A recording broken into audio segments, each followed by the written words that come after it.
장사 가물하지 마세요.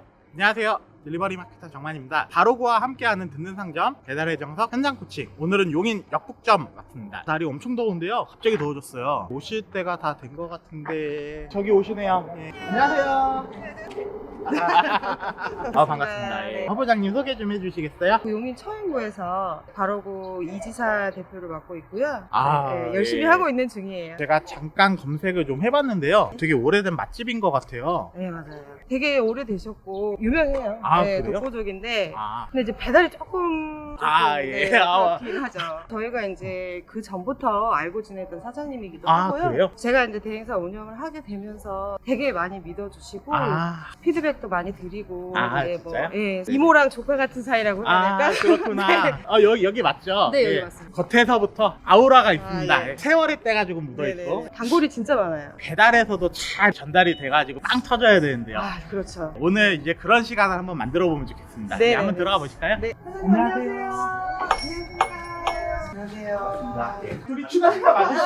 예. 어제도 보고 오늘도 보고. 예. 너무 맛있을 것 같아요, 가게. 예. 25년 동안 지금까지 해오고 있고요. 네네네. 불이웃 돕기도 많이 하고 효를 실천한 가게에서 노인 어르신들 여기도 음식 공사도 많이 하고 있고요. 또 장애인도 네. 여기 오시면 제가 그런 일도 많이 하고 있고. 왜 돈방석이에요? 돼지 돈자를 써서 그래서 그래서 예전에 삼겹살도 팔고 갈비를 팔았어요. 그랬구나. 그래서 예. 돼지돈 방석 이렇게 그렇구나. 지었어요. 굉장히 오래된 가게고요. 손님도 많으실 것 같고 너무 맛있을 것 같은데 혹시 어떤 좀 고민이 있으셔가지고 이렇게 신청을 하게 되셨는지. 네. 저녁에는 이렇게 순손님은 있는데 점심시간에 비어있어서 그게 항상 고민이었어요. 배달 장사는 항상 다 데이터가 나오거든요. 네, 매장 진단해보고 우리 배달 가지고 또 대박 내셔야 되시잖아요. 대박 나는 솔루션 한번 해보도록 하겠습니다. 네, 이제 솔루션을 진행할 건데요. 혹시 원래 알고 지내시던 분들이신가요? 원래 처음부터 그냥 개인적으로 아는 건 아니고요. 예. 대행사 대표를 하기 전에 배달 네. 기사로 일을 2년 이상 했어요. 그때 대표님이 운영하실 때부터 계속 의리 있으신 우리 차리게 되신 계기가 있으실 것 같은데. 계기라고 하기는 뭐 특별한 거는 아니고요. 사무실 대표님께서 개인 사정이 좀 생겼어요. 그리고 저는 관리자는 아니었는데 그 대표님하고도 상점주와 대행사로 인연이 있었던 분이시거든요. 그렇구나. 예, 예. 제가 상점주일 때. 상점주도 예, 하셨고. 제가 상점주일 때. 마음을 너무 잘 알겠네요. 그래서 예. 어떻게 이제 부탁을 하셔가지고 연임하게 된 겁니다. 소장님은 창업 스토리 이야기 좀 해주실 수 있나요? 제가 25년 전에 출장 요리사 출신인데요. 예전 가게가 좀 허르스름한 가게였는데 제가 이 가게를 살려야 되겠다. 그때서부터 인연이 닿아가지고 여기서 20년 하고 그러니까 가게가 헐렸어요. 여기 온 지는 지금 5년 됐고 그래서 한 25년 정도 된 거예요. 여사장님은 얼마 정도 추가 매출이 나면은 좀 좋으실 것 같은데요? 지금은 힘들어서 그래도 최소 10개 이상은 됐으면 좋겠어요. 10개! 됐으면 10개 좋겠어요. 좋아요. 예. 네. 사장님은 10개고요. 허부장님은 저는 한 50개? 50개! 예. 그래야 그런 게 있어요. 조심히 약간 좀 평균이 생길 것 같아가지고. 허부장님은 한 달 나오는 거를 이제 하루에 하고 싶다. 그렇죠. 네, 한번 볼게요. 네, 한 달치 데이터네요. 노출수 3만 건, 클릭수 1200건, 주문수 41건. 보면은 사실 높은 숫자는 아니에요. 관리하시는 매장 중에서 제일 잘 나오는 가게가 어떤 가게인가요? 지금 이제 국밥 위주로 하는 상점이라든지 이제 빙수, 오늘 잘 됐겠네. 네, 그리고 주스 이런 주스. 거. 네. 국밥 기준으로 하루에 몇 쿨 정도 나오나요? 많이 나오는 데는 50개 나오고요. 50개 정도. 네. 평균 한 30개? 보통 한 30쿨 정도 나오면은 1,800만 원에서 2,000만 원 정도 되는 거예요. 그런 가게들이 요 숫자가 보통 30만 건, 클릭 수는 한 10,000건 정도, 주문 수는 1,000건 정도 나오면 이제 30개 정도 되는 거죠. 이제 우리가 좀 건드려야 되는 것들이 좀 있어요. 첫 번째로는 우리 가게에 클릭해서 들어온 사람들은 1,200명 정도 되는 거예요. 근데 지금 주문한 사람은 41명밖에 없는 거죠. 저는 개인적으로 우리 가게는 매력은 충분히 있는 것 같은데 이거를 잘 표현을 못 하시고 계신 것 같아요. 일단 전환율을 만드는 방법 한 가지 하고 그 다음에 노출이 잘 돼야지 사람들이 우리 가게를 들어올 거 아니에요. 들어올 수 있게 하는 두 가지 방법으로 말씀을 드릴 겁니다. 혹시 배달 자주 시켜 드시나요? 그렇죠. 혼자서 시킬 때하고 여럿이서 같이 먹을 때하고 가격대가 좀 다르지 않나요? 다르죠. 많이 구성도 다르죠. 네, 구성이 다르죠. 혼자 밥 먹을 때는 얼마 정도 쓰세요? 혼자 밥을 안 먹는데.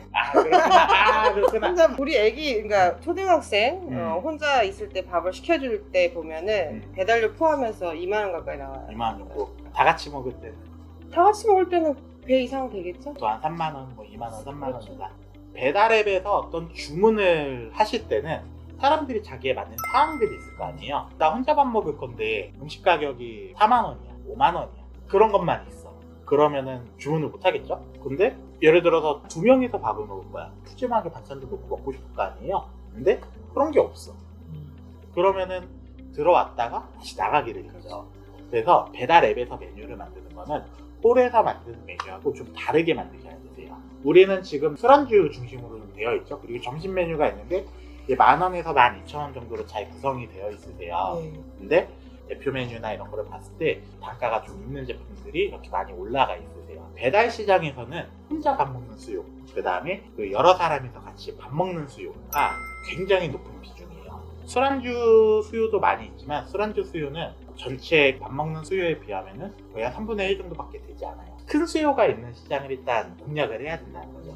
지금 보면 3% 정도 이제 전환율이 되시는 것 같거든요. 근데 들어온 사람들이 나는 밥을 먹으러 들어올 수도 있고 아니면은 뭐 혼밥을 먹을 수도 있고 그렇죠. 그런 사람들이 들었다가 그냥 나가는 거예요. 그래서 전환율이 이거밖에 나오지 않는 거예요. 그래서 첫 번째 메뉴를 구성을 이렇게 잘 잡아주면 좋을 것 같아요. 남도 음식 하면은 타이틀 자체가 일단 밥도 생각이 날 것 같아요. 그리고 카테고리가 지금 백반죽국수 이 하나에만 들어가 있어요. 배달의 민족에서는 이제 고객들이 이 화면을 보고 시작을 해요. 옛날에는 이 깃발 하나만 꽂아놓으면 그냥 계속 내려서 볼 수밖에 없는데 지금은 추천도 있고요. 배달 빠른 집만 볼 수도 있고요. 배달 TV 낮은 곳도 모아서 볼 수 있어요. 근데 이제 13개의 카테고리 안에서 밥을 먹는 사람의 숫자는 하루에 어차피 정해져 있습니다. 그래서 내가 정직하게 여기만 지금 우리가 들어가 있잖아요. 백반죽국수. 네.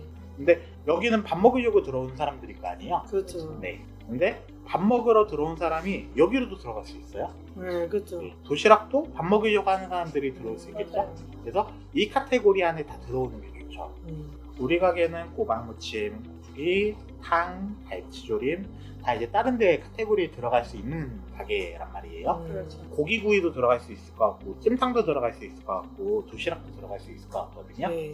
그러면은 여기에서 예를 들어서 가까운 매장에서 먹고 싶어 하면은 백반죽국수에서도 노출이 되고 도시락에서도 노출이 되고 그러면은 노출수 이게 많이 늘어나겠죠. 많아지죠. 네. 근데 이거는 광고비가 안 들어갑니다. 재밌는 게 뭐냐면요.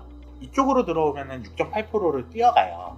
근데 배달팀 낮은 순에서 여기 맨 위에 떠가지고 이렇게 들어오면은 이거는 광고비를 안 가져가요. 그래서 일단은 최대한 많은 카테고리 안에 들어가는 게 첫 번째 이제 노출을 늘리는 방법이 돼요.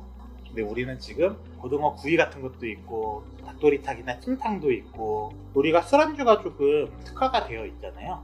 술안주가 특화가 되어 있기 때문에 야식 카테고리는 술 먹으려고 하시는 분들이 아무래도 많이 들어오겠죠, 이쪽으로. 네. 그래서 찜탕, 고기구이, 백반, 그 다음에 야식 이 4가지 카테고리를 들어가는 전략을 쓰시면 좋으실 것 같아요.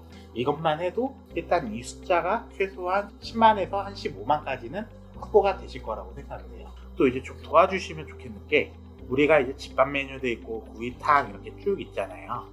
밥을 먹기에는 조금 무거워요. 우리 지금 보면은 청국장도 있고요. 꼬막 비빔밥도 있고요.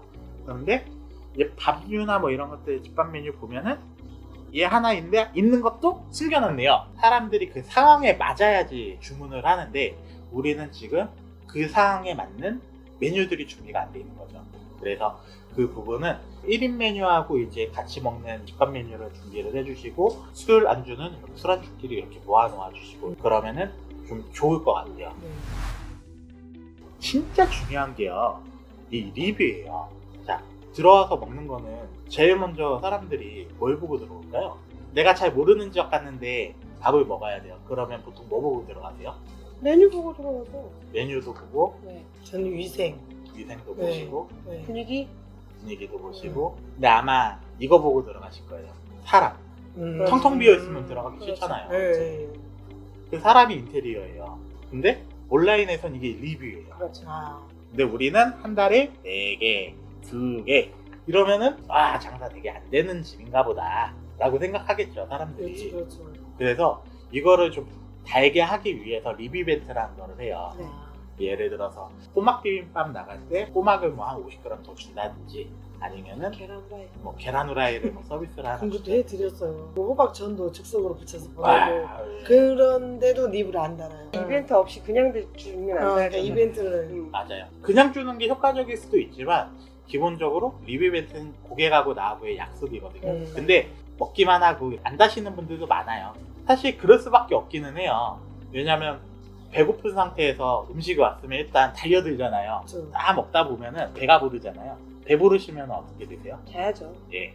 사람이 배부르면 눕거든요. 귀찮잖아요. 네. 그래서 구조상 원래 좀 이제 약속 이행이 좀 어려워요. 그럼에도 불구하고 30%에서 50% 정도는 서비스를 받으신 분들은 리뷰를 달거든요. 그래서 리뷰 이벤트는 꼭 하시는 게 좋아요. 네, 알겠습니다. 그 다음에 전환율이 높아지는 거는 말씀드렸다시피 지금 우리가 전환율이 부족한 거는 두 가지가 모자라서예요. 첫 번째는 상품, 이 상황에 맞는 메뉴 구성들이 없어요. 혼자서 밥을 먹는 거는 10,000원에서 15,000원 사이예요. 이게 넘어가면 손이 잘 안 가잖아요. 혼자서 맞아요. 밥 먹을 때. 맞아요. 그 가격에 맞춰서 이렇게 만들어 주시고요. 두 번째는 우리 가게에 대한 소개. 일단 저는 간판에서 아우라가 느껴지거든요. 우리 가게가 뭐 하는 가게인지 사람들이 알아야 되는데 잘 모르겠어요. 저 사진도 없고. 그리고 사람들이 좀 많이 보는 게 그 메뉴 구성. 메뉴 보고 그 다음에 리뷰 보고 맨 마지막으로 보는 게 요거거든요. 사장님 공지, 그 다음에 가게 소개, 이 가게가 어떤 가게인지. 근데 그 쓴 거는 직접 쓰신 거예요? 네. 아, 예, 이거는 좀 진정성이 있어 보여요. 근데 이제 좀 이렇게 편하게 이렇게 조금만 만져드리면 좋을 것 같고, 요 가게 소개에 들어가는 이미지하고 이런 거는 업데이트 할 수 있게 좀 도움을 네네. 드리도록 할게요. 네. 그리고 제일 중요한 거, 아무리 맛있는 음식이어도요, 고객이 부담하는 게 4,000원이면 기분 나빠서 안 먹어요. 고객이 부담할 수 있는 그 일반적인 배달비는요, 3,000원 언더예요. 근데 내가 배달비도 주고 이것도 주고 남는 게 없잖아요. 그렇죠. 그러면은 차라리 12,000원이잖아요. 여기에 13,000원을 그냥 올리시는 게 더 좋아요.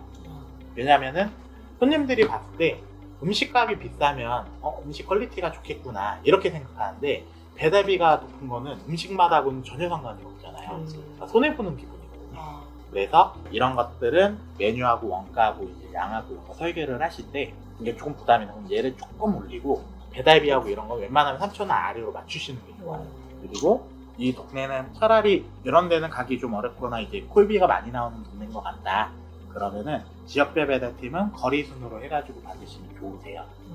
그리고 또 우리는 또 해야 되는 게 뭐냐면은 이 오프라인 가게는 오래됐지만 이 배달 가게에서 보면은 신출내기잖아요. 그렇죠. 그러면은 사람들이 모험해서 먹을 이유가 없잖아요. 쿠폰 한번 줄 테니까 한번 먹어보세요. 음식을 먹어보고 맛있으면 다음에 또 시킬 거 아니에요? 그렇죠. 그러면 처음에 좀 먹어볼 수 있게 쿠폰도 드리니까 좀 저렴하게 먹어보세요. 이런 걸 할 수 있잖아요. 이런 것들을 조금 업데이트하면은 아마 장사가 잘 되실 거예요. 그래서 두 가지 이제 솔루션이에요. 노출수를 올리는 이제 솔루션을 드렸고요. 그 다음에 주문 전환이 잘 될 수 있게 메뉴 구성을 하는 솔루션을 드렸습니다. 아마 이게 처음에 할 때 어려울 수도 있어요. 제가 오늘 뭐 돈을 얼마를 쓰자 이런 얘기 안 했잖아요. 근데 신기하게 그렇게 하면 숫자가 변합니다. 저도 코로나를 겪으면서 폐업을 했고 뭐 이런 그쵸. 경험이 있다 보니까 너무 힘드실 거예요. 지금 이제 원인 분석도 해주시고 했으니까 제가 좀 더 도움 많이 드려가지고 네. 잘 되실 거예요. 잘해보겠습니다. 네, 알겠습니다. 이번 주 중에 빨리 좀 진행을 하면 좋겠고요. 중간중간 어려운 거 있으면 꼭 도와드리도록 할게요. 장사 가물하지 가물하지 마세요.